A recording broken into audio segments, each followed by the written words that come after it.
नमस्कार, जय हिंद, वंदे मातरम। दोस्तों, मैं हिंदुस्तानी निहाल हिंदुस्तानी एजुकेशन पॉइंट में आपका बहुत बहुत स्वागत करता हूं। दोस्तों आज की वीडियो बाल विकास और पेडागोजी के क्वेश्चन रहेंगे, जिसमें से आपको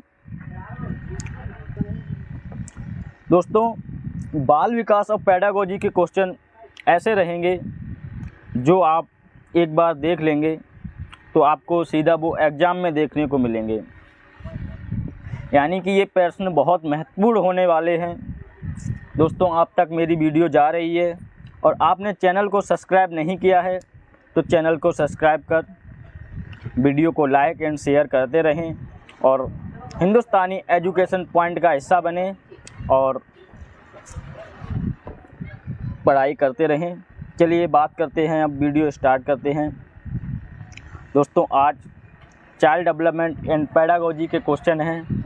30 क्वेश्चन हैं और 30 मिनट में सॉल्व करने का प्रयास करेंगे और आपको एक एक क्वेश्चन समझाते हुए चलेंगे। दोस्तों, पहला क्वेश्चन है,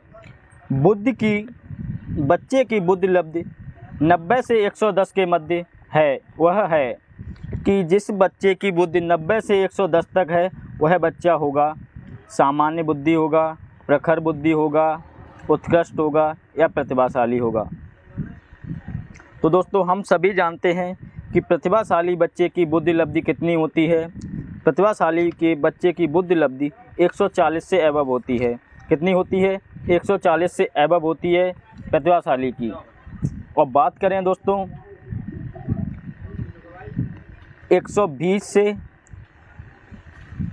और 139 तक, इस श्रेणी में कौन से बच्चे आते हैं दोस्तों? तो इस श्रेणी में वो बच्चे आते हैं जो अति उत्तम होते हैं,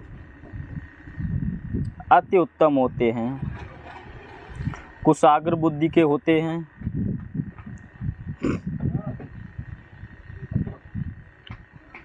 अति उत्तम होते हैं, कुशाग्र बुद्धि के होते हैं।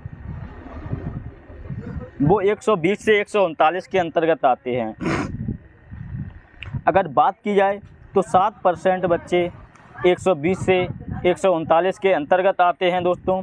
और प्रतिभाशाली की बात की जाए जो 140 से एबव होते हैं दोस्तों, तो 140 से ज़्यादा के होते हैं तो ये बच्चे 2% पाए जाते हैं। प्रतिभाशाली बच्चे मात्र 2% पाए जाते हैं। अगर दोस्तों बात करें 110 से 119 तक, 110 से 119 तक की बात की जाए तो इसमें दोस्तों तीव्र बुद्धि वाले बच्चे आते हैं। इसके अंतर्गत तीव्र बुद्धि वाले बच्चे आते हैं और दोस्तों 16% बच्चे ये पाए जाते हैं। ये दोस्तों यहाँ से बुद्धि से ऐसे ही क्वेश्चन पूछे जाते हैं। और दोस्तों 90 से 110 या 90 से 109 ये बच्चे 50% तक ये बच्चे पाए जाते हैं।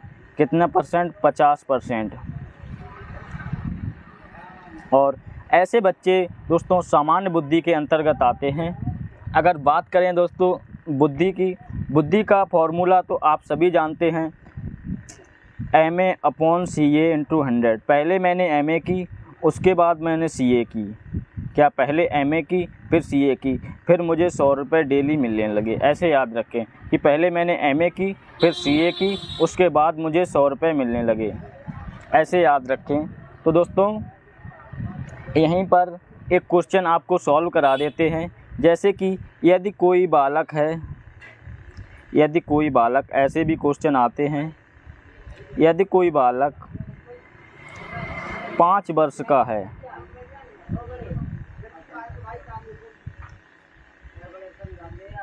और उसकी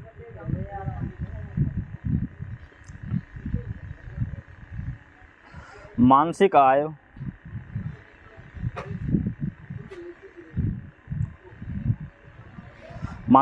कितनी है? 4 वर्ष है,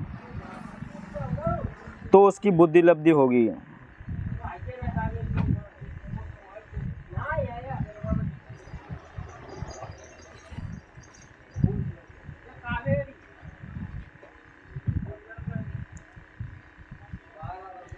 कोई बालक है, उसकी आयु है 5 वर्ष है, यानी कि जो उसकी वास्तविक आय है 5 वर्ष है और मानसिक आय कितनी है 4 वर्ष, तो उसकी बुद्धि लब्धि कितनी होगी।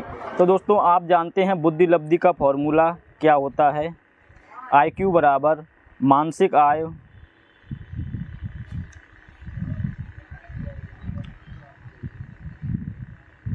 अपॉन वास्तविक आय।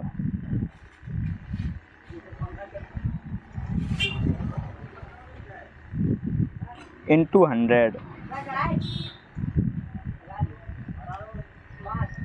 मानसिक आय अपॉन वास्तविक आय इंटू 100, तो उसकी मानसिक आय कितनी है 4 वर्ष है और वास्तविक आय कितनी है 5 है। तो इसे 100 से गुणा कर दीजिए। तो दोस्तों 4 पंजे 20, 20 पंजे 100 और 20 और 4 का गुणा कर दीजिए, 20 इंटू 4 इक्वल टू 80। तो दोस्तों उसकी बुद्धि लब्धि कितनी होगी 80 होगी। जैसे कि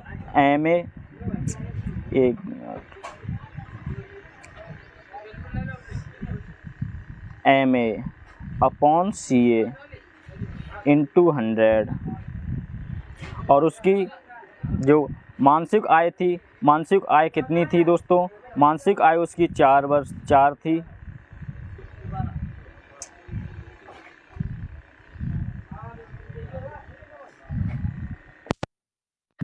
मानसिक आय उसकी 4 थी दोस्तों और वास्तविक आय कितनी थी 5 थी। दोस्तों इसे 100 से गुणा किया, 100 से गुणा किया, 20 पंजे 100 और 20 का 4 इंटू 20, तो दोस्तों कितना हुआ 20 चक्कू 80।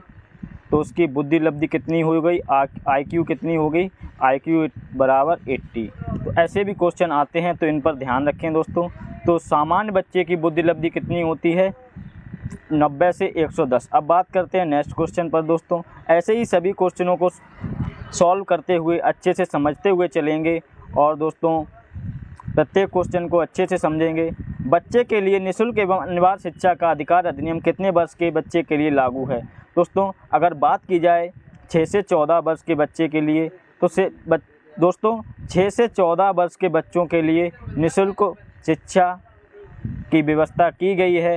यही अधिनियम है कि 6 से 14 वर्ष के बच्चे के लिए निःशुल्क एवं अनिवार्य शिक्षा लागू की जाए। अब बात करते हैं नेक्स्ट क्वेश्चन पर।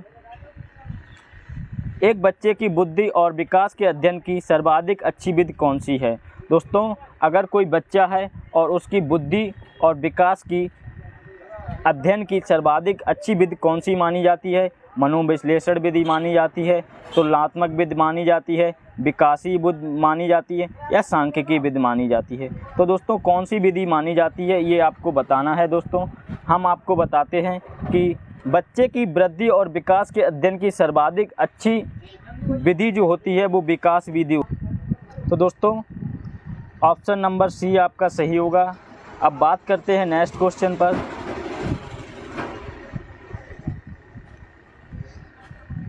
गार्डनर ने सात बुद्धि का अधिमान निर्धारित किया, इनमें से कौन सा नहीं है। जो दोस्तों गार्डनर महोदय थे उन्होंने बुद्धि के 7 प्रकार बताए।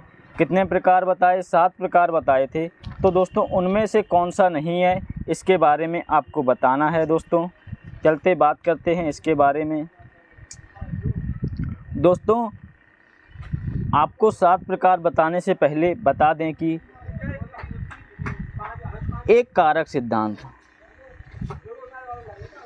एक कारक सिद्धांत, बुद्धि का एक कारक सिद्धांत किसने दिया था।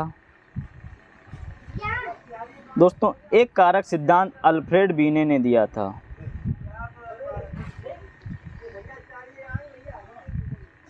अल्फ्रेड बीने ने बुद्धि का एक कारक सिद्धांत दिया। और द्वि कारक सिद्धांत किसने दिया।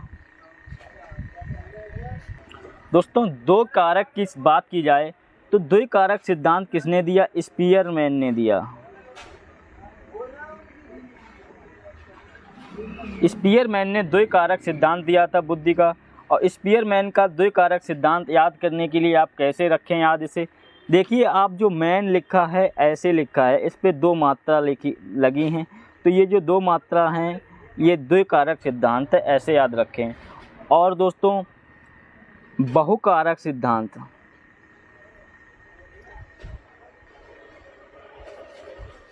बहुकारक सिद्धांत ये किसने दिया? ये थॉर्नडाइक ने दिया था।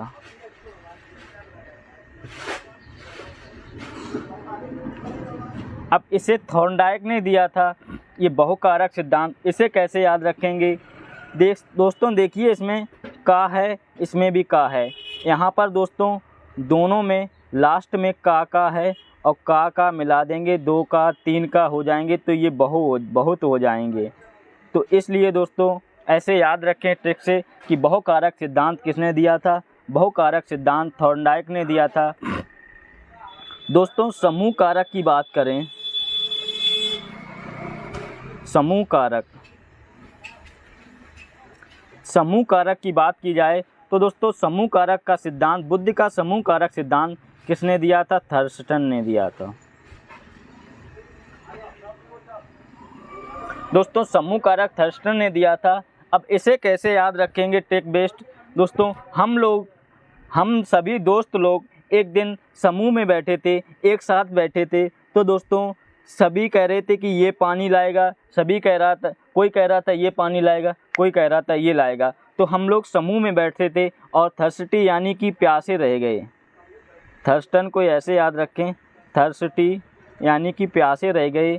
तो दोस्तों प्यासे रह गए समूह के कारण। तो दोस्तों समूह कारक सिद्धांत किसने दिया है? समूह कारक सिद्धांत थर्स्टन ने दिया है। अब बात करते हैं दोस्तों बुद्धि का पदानुक्रम। बुद्धि का पदानुक्रम का सिद्धांत बर्ट तथा बर्नन ने दिया और ब्लूम की बुद्धि सिद्धांत ब्लूम ने दिया। और बात करें अगर दोस्तों बुद्धि का संज्ञानात्मक विकास का सिद्धांत की बात करें तो बताइए आपको जीन पियाजे ने दिया था। और बुद्धि का प्रतिमान किसने दिया? थॉमसन ने। बुद्धि का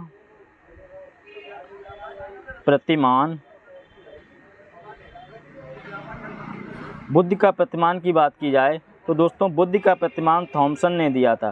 किसने दिया था? थॉमसन ने। अब दोस्तों बात करते हैं क्वेश्चन पर कि गार्डनर ने 7 बुद्धि का अधिमान निर्धारित किया है, इनमें से कौन सा नहीं है?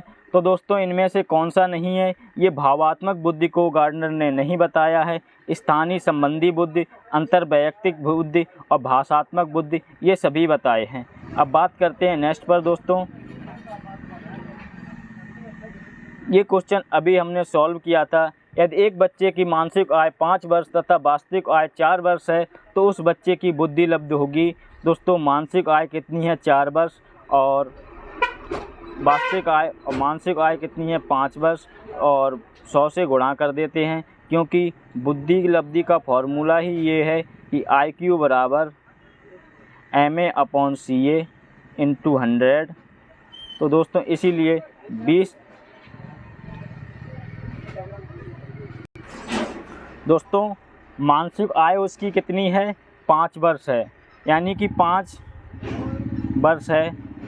और वास्तविक आय कितनी है? 4 और 100 से गुणा करेंगे तो दोस्तों 25 चक्कू कितना होता है? 100 और 25 को 5 से गुणा कर देंगे। बहुत सरल है, 1 नंबर फ्री में मिलता है। 25 पंजे 125। तो उसकी दोस्तों बुद्धि लब्धि कितनी होगी? 125 हो गई, यानी कि ए ऑप्शन आपका सही हुआ। अब बात करते हैं दोस्तों नेक्स्ट क्वेश्चन पर। मनोविज्ञान शिक्षा का आधारभूत विज्ञान है, यह कथन किसका है? दोस्तों मनोविज्ञान शिक्षा का आधारभूत विज्ञान है, यह कथन किसने कहा है? इसके बारे में क्वेश्चन है। तो दोस्तों स्किनर महोदय ने कहा था मनोविज्ञान शिक्षा का आधारभूत विज्ञान है। दोस्तों अब बात करते हैं नेक्स्ट क्वेश्चन पर। हिंदी अक्षरों को बालक किस आय में पहचानने लगते हैं? इस पर क्वेश्चन है कि दोस्तों ये हिंदी अक्षरों को बालक किस आय में पहचानने लगते हैं। तो दोस्तों आपको बताना है। दोस्तों अगर बात की जाए 5 वर्ष में, तो दोस्तों 5 वर्ष का बच्चा आ से ज्ञा तक अच्छे से लिख लेता है, अच्छे से समझ लेता है। दोस्तों तो हिंदी अक्षरों को बालक 5 वर्ष में अच्छे से समझ सकता है। अगर बात की जाए ABCD की, तो बच्चों 3 वर्ष में बालक ABCD को समझने लगता है।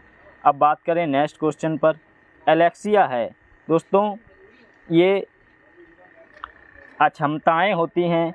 एलेक्सिया क्या है, जैसे कि आपको बताया जाए डिस्कैलकुलिया।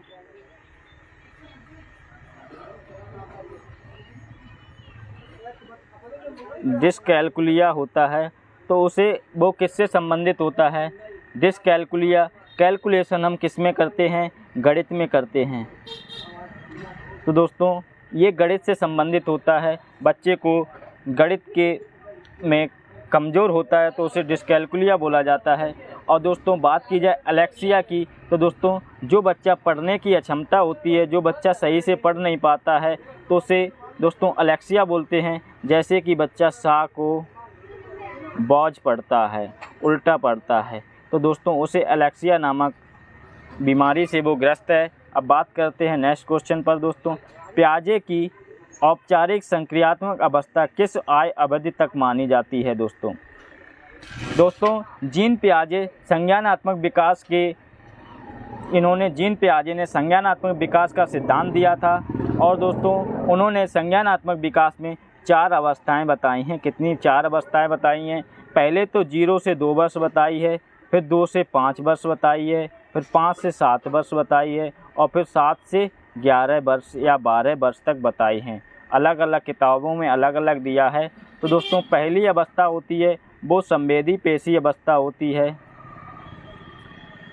दूसरी होती है पूर्व संक्रियात्मक अवस्था होती है। चौथी होती है दोस्तों तीसरी होती है अवस्था जो वो होती है मूर्त संक्रियात्मक अवस्था। और दोस्तों ये जो होती है पहली अवस्था को अगर आपको बताएं बीएड या बीटीसी की किताबों के अनुसार ये संवेदी पेशी अवस्था होती है। संवेदी पेशी अवस्था 0 से 2 वर्ष तक होती है। और दूसरी अवस्था होती है पूर्व संक्रियात्मक अवस्था।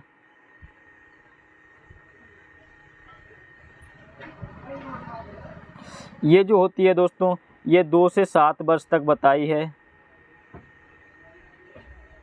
और तीसरी अवस्था बताई है, पहली ये है, दूसरी ये है, तीसरी ये है। तीसरी अवस्था बताई है मूर्त संक्रियात्मक अवस्था या प्रत्यक्ष या ठोस संक्रियात्मक अवस्था। इसका समय उन्होंने 7 से 11 वर्ष तक बताया है दोस्तों। और अगर बात की जाए चौथी की, तो चौथी दोस्तों उन्होंने औपचारिक बताई है। और औपचारिक की एज उन्होंने 11 वर्ष से ऊपर बताई है।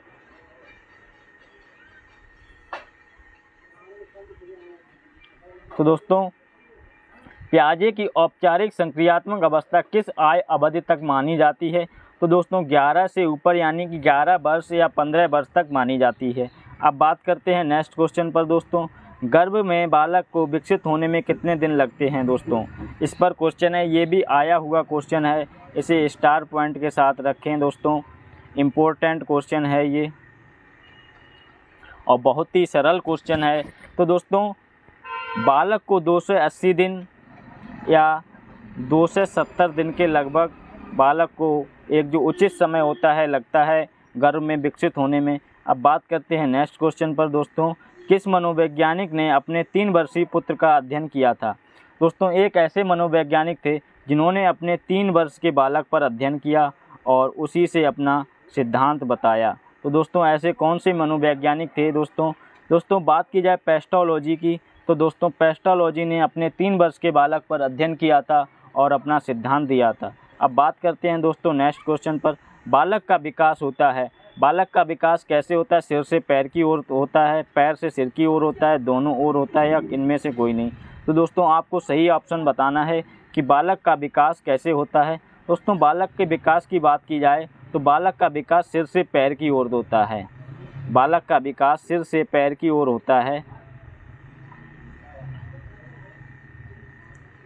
मेरी आर्ट इतनी अच्छी नहीं है लेकिन फिर भी आपको बता रहे हैं, बालक का जो सिर होता है पहले सिर बढ़ता है यानी कि उसका ऐसे विकास होता है।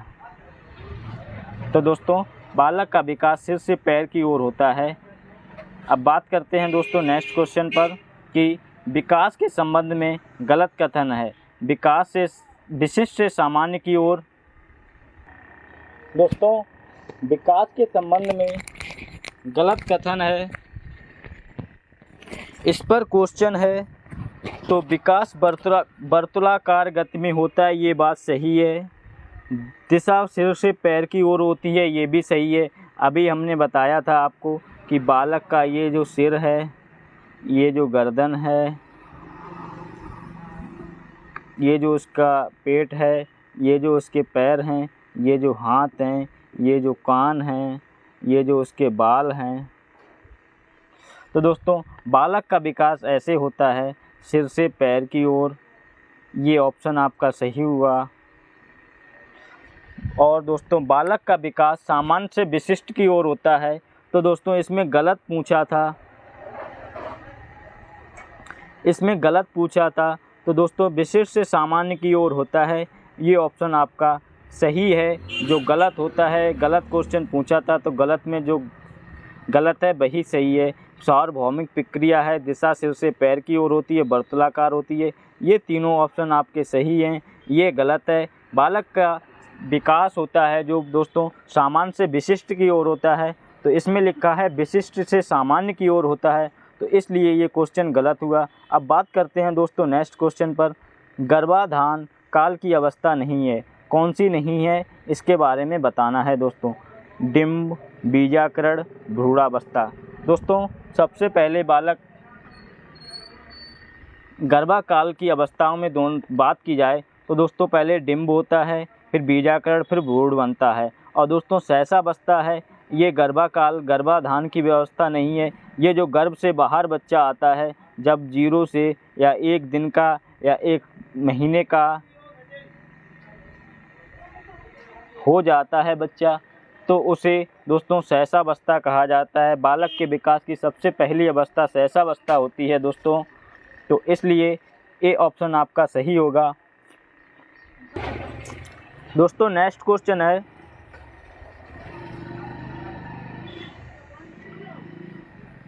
मानव जीवन की मनोभौतिक एकता कहलाती है, क्या कहलाती है? आत्मा तथा मांसपेशियों का विकास, शरीर तथा हृदय का विकास, शरीर तथा हड्डियों का विकास, मन तथा शरीर का विकास। तो ये दोस्तों क्या कहलाती है, इस पर आपका क्वेश्चन है। मानव जीवन की मनोभौतिक एकता कहलाती है दोस्तों। तो मानव जीवन की मनोभौतिक एकता मन तथा शरीर का विकास कहलाती है। तो दोस्तों आपका ए ऑप्शन सही होगा। बात करते हैं नेक्स्ट क्वेश्चन पर दोस्तों। गर्भ में सर्वप्रथम निर्माण होता है, किसका निर्माण होता है गर्भ में? दोस्तों, बालक का जो विकास होता है अभी आपको बताया था, सिर से पैर की ओर होता है। लेकिन बात की जाए अगर गर्भ की, तो दोस्तों गर्भ में सबसे पहले क्या होता है? दोस्तों अगर बात की जाए तो जब बालक गर्भ में होता है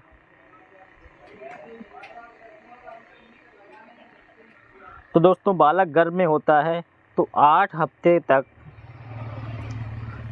बालक के सबसे पहले मस्तिष्क का यानी सिर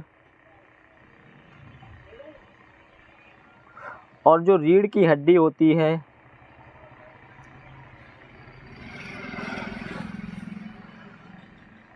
रीढ़ की हड्डी का विकास होता है सबसे पहले। तो दोस्तों अगर बात करें गर्भ में सर्वप्रथम निर्माण होता है तो सिर का निर्माण होता है। अब बात करते हैं नेक्स्ट क्वेश्चन पर दोस्तों। गर्भ के जन्म के समय शिशुओं में कितनी हड्डियां होती हैं? दोस्तों ये क्वेश्चन भी पूछा हुआ है और ये भी स्टार पॉइंट वाला क्वेश्चन है। दोस्तों जन्म के समय शिशु में कितनी हड्डियां होती हैं? तो दोस्तों जन्म के समय शिशु में 2 से 70 हड्डियां होती हैं। अब बात करते हैं नेक्स्ट क्वेश्चन पर। बालक अपनी माँ को पहचानना प्रारंभ कर देता है। दोस्तों बालक है वो अपनी माँ को कितनी उम्र में, कितने महीने में, जब कितना बड़ा हो जाता है तब पहचानना शुरू कर देता है? 8 माह, 9 माह, 3 माह, कितने दिन में बालक अपनी माँ को पहचानना शुरू कर देता है दोस्तों? तो दोस्तों जब बालक 3 माह का होता है, कितने का? 3 माह का होता है, तो दोस्तों बालक अपनी माँ को पहचानना शुरू कर देता है। और दोस्तों बालक अपनी माँ को उसके शरीर की गंध से ही पहचान लेता है।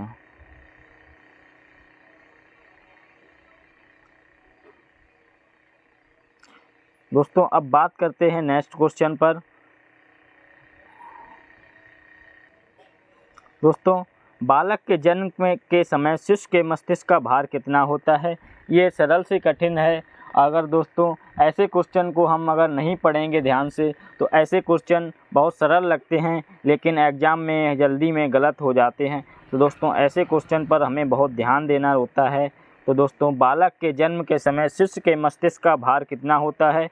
तो दोस्तों जन्म के समय बालक का मस्तिष्क का भार होता है वो दोस्तों 350 ग्राम होता है। कितना होता है? 350 ग्राम। अब बात करते हैं नेक्स्ट क्वेश्चन पर। दोस्तों कल्पना जगत में विचरण होता है दोस्तों सहसावस्था में, किशोरावस्था में, बाल्यावस्था में, सहसावस्था में, किशोरावस्था में। दोस्तों अगर बात की जाए किशोरावस्था की, इसे इंग्लिश में एडोलसेंस कहते हैं। किशोरावस्था एक तनाव, तूफान और संघर्ष की अवस्था है। ये सर्वप्रथम दोस्तों स्टैनले हॉल ने कहा था कि किशोरावस्था संघर्ष, तनाव, तूफान की अवस्था है। दोस्तों जब बच्चा सहसावस्था में होता है और किशोरावस्था में होता है तो दोस्तों वो कल्पना जगत में विचरण करता है, कल्पनाएं करता रहता है। दोस्तों जब हम लोग 16 से 18 के बीच 22 साल तक रहते हैं तो दोस्तों कल्पना करते रहते हैं, सोचते रहते हैं कि हमें ये करना है, हमें ये करना है। इसी प्रकार दोस्तों जब बच्चा सहसावस्था में होता है, सहसावस्था का बालक भी कल्पना सबसे ज़्यादा करता है। तो दोस्तों क्वेश्चन नंबर 20 का आपका डी ऑप्शन सही हुआ। अब बात करते हैं दोस्तों नेक्स्ट क्वेश्चन पर। बालक मुख्य रंगों की पहचान कर लेता है। बालक मुख्य रंगों की पहचान कर लेता है। कितने साल का बालक मुख्य रंगों की पहचान कर लेता है? 2 वर्ष का, 3 वर्ष का, 4 वर्ष का। दोस्तों अगर आपके घर में कोई 2 वर्ष का बालक है तो उसे आप अगर रेड कलर देंगे और उसे आप ग्रीन कलर देंगे और उसे आप ब्लू कलर देंगे, उसे आप येलो कलर देंगे, उसे आप ब्लैक कलर देंगे तो दोस्तों वो इन कलरों में अंतर नहीं कर पाएगा और आपको बता नहीं पाएगा कि कौन सा कलर है। अगर दोस्तों बालक 5 वर्ष का है तो वो दोस्तों आपको बता देगा कि ये कौन सा कलर है और सभी कलर के बारे में वो जानकारी दे देगा आपको। ये रेड है, ये ब्लैक है, ये ब्लू है, ये ग्रीन है, ये येलो है। तो दोस्तों 5 वर्ष का बालक सभी रंगों की पहचान कर लेता है। अब बात करते हैं नेक्स्ट क्वेश्चन पर। दोस्तों छोटे छोटे वाक्यों को बोलना तथा 3 पहियों की साइकिल चलाना, यह कार्य किस अवस्था में होता है? दोस्तों बालक के विकास को अगर समझना चाहते हैं तो आप हमारे YouTube चैनल पर जीन पियाजे की जो वीडियो पड़ी है, जीन पियाजे का संज्ञानात्मक विकास का सिद्धांत, उसमें हमने सब कुछ समझाया है। तो दोस्तों उस वीडियो को आप ज़रूर देखें।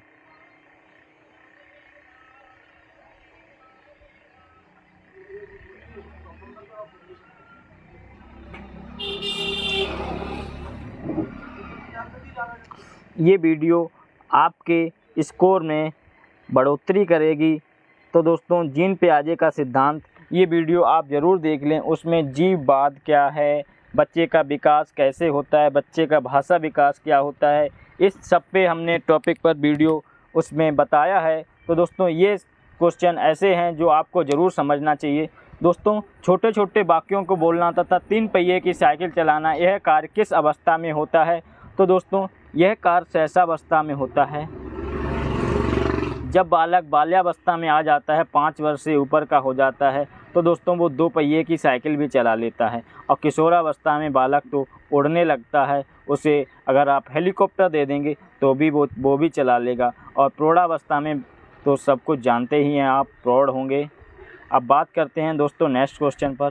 दोस्तों किस्मत से लड़ने में मज़ा आ रहा है। दोस्तों ये मुझे जीतने नहीं दे रही और मैं हार नहीं मान रहा हूँ। दोस्तों मैं बहुत ही मेहनत कर रहा हूँ लेकिन आप लोग मेरा सपोर्ट नहीं कर रहे हैं, वीडियो को लाइक नहीं कर रहे हैं। शेयर नहीं कर रहे हैं और अपने दोस्तों तक मेरा चैनल नहीं पहुंचा रहे हैं। दोस्तों, मेरी भी किस्मत कुछ ऐसी है कि वो मुझे जीतने नहीं दे रही है। मैं हार नहीं मान रहा हूँ और मुझे हार नहीं माननी है, हार नहीं मानूंगा मैं एक दिन बहुत बड़ा हिंदुस्तानी एजुकेशन का पॉइंट पूरे यूट्यूब पर करने वाला हूं। दोस्तों, बस आप लोग थोड़ा सा सहयोग दें और बने रहें हिंदुस्तानी एजुकेशन के पॉइंट के साथ। निम्न में से किस घटना की ओर बालक सर्वप्रथम आकर्षित होता है? दोस्तों, कैसी घटना होती है उसके तरफ बालक सर्वप्रथम आकर्षित होता है? ये क्वेश्चन है दोस्तों। प्रकाश, माँ, ध्वनि, भोजन। दोस्तों, अगर बालक सो रहा है और उसके तरफ आप लाइट ले जाएं और उससे फॉक्स मारें तो बालक तुरंत जाग जाएगा। अगर उसकी माँ आ जाएगी तो भी नहीं उठेगा, ध्वनि होगा तो भी नहीं उठेगा, भोजन आ जाए तो भी नहीं उठेगा। लेकिन जो प्रकाश है उसे वो तुरंत आकर्षित हो जाता है। तो दोस्तों, इसलिए क्वेश्चन नंबर 23 का आपका ए ऑप्शन सही हुआ। अब बात करते हैं नेक्स्ट क्वेश्चन पर। बालक की जिज्ञासा को किया जाना चाहिए, दमन किया जाना चाहिए, शांत किया जाना चाहिए, उत्तेजित किया जाना चाहिए, सक्रिय किया जाना चाहिए। दोस्तों, बालक होते हैं वो बहुत जिज्ञासु होते हैं, वो बहुत कुछ जानना चाहते हैं। कि कोई बालक है वो देखता है कि पेड़ है, एक पेड़ है, पेड़ पर अमरूद लगे हैं, तो दोस्तों उसे ये भी जानना होता है कि इस पेड़ पर अमरूद ही क्यों आए हैं, इस पेड़ पर आम क्यों नहीं आए हैं। तो दोस्तों, बालक बहुत जिज्ञासु होते हैं। तो दोस्तों, बालकों की जिज्ञासा को शांत करना चाहिए, उन्हें दमन नहीं करना चाहिए, उत्तेजित नहीं करना चाहिए, सक्रिय नहीं करना चाहिए। बच्चों की जिज्ञासा को शांत करना चाहिए, उन्हें अच्छे से समझाना चाहिए कि ये ऐसे कैसे क्यों हो रहा है। दोस्तों, अब बात करते हैं भारत में बाल विकास की शुरुआत कब हुई। तो दोस्तों, बाल विकास पढ़ रहे हैं तो दोस्तों ये भी जान लें कि भारत में बाल विकास की शुरुआत कब हुई थी। तो दोस्तों, भारत में बाल विकास की शुरुआत 1930 में हुई थी। अब बात करते हैं नेक्स्ट क्वेश्चन पर। दोस्तों, किशोरावस्था में सामाजिक विकास पर जिसका प्रभाव नहीं पड़ता वह निम्न में से कौन सी है? रुचियाँ, आवश्यकताएँ, असुरक्षा, अभिव्यक्ति। कौन सा ऑप्शन सही होगा आपको? दोस्तों, किशोरावस्था में सामाजिक विकास पर जिसका प्रभाव नहीं पड़ता वह है असुरक्षा। दोस्तों, किशोरावस्था में रुचियाँ भी बहुत होती हैं, आवश्यकताएँ भी बहुत होती हैं, अभिव्यक्ति भी बहुत होती हैं, लेकिन आपका सी ऑप्शन सही होगा, असुरक्षा। तो दोस्तों, बात करते हैं अब नेक्स्ट क्वेश्चन पर। और दोस्तों, 4 क्वेश्चन और हैं। हिंदुस्तानी एजुकेशन पॉइंट के साथ बने रहें, वीडियो को लाइक, सब्सक्राइब, शेयर करते रहें। किशोरावस्था में चरित्र निर्माण से जो अवस्था संबंधित वह निम्न में से है। दोस्तों, 27 क्वेश्चन है कि किशोरावस्था में चरित्र निर्माण से जो अवस्था संबंधित वह है परंपराओं को धारण करने की अवस्था, आधारहीन आत्मचेतना की अवस्था, आधारयुक्त आत्मचेतना की अवस्था, स्वकेंद्रित अवस्था। दोस्तों, किशोरावस्था कौन सी अवस्था के अंतर्गत आती है ये बताना है आपको। तो दोस्तों, आधारहीन आत्मचेतना की अवस्था होती है किशोरावस्था। अब बात करते हैं नेक्स्ट क्वेश्चन पर। विकास व्यक्ति में नवीन विशेषताओं और योग्यताएं प्रस्फुटित करता है, यह कथन किसका है? दोस्तों, विकास के बारे में कई मनोवैज्ञानिकों ने अपना अपना मत दिया है दोस्तों। और एक मनोवैज्ञानिक ऐसे हैं जिन्होंने बताया है कि विकास व्यक्ति में नवीन विशेषताओं और योग्यताएं प्रस्फुटित करता है। तो दोस्तों, ये बोला था हरलॉक ने। और बात करें दोस्तों नेक्स्ट पर, मैकडूगल पर। दोस्तों, क्वेश्चन नेक्स्ट है 29। इसमें पूछा है किशोरावस्था एक नया जन्म है, इसमें उच्चतर और श्रेष्ठतर मानव विशेषताओं का जन्म होता है, यह कथन किसका है दोस्तों? तो दोस्तों, इस पर बात की जाए तो ये कथन स्टैनले हॉल का है कि किशोरावस्था एक नया जन्म है, इसमें उच्चतर और श्रेष्ठतर मानव विशेषताओं का जन्म होता है। और दोस्तों, इन्होंने ही कहा था कि किशोरावस्था संघर्ष, तनाव और तूफान की अवस्था है।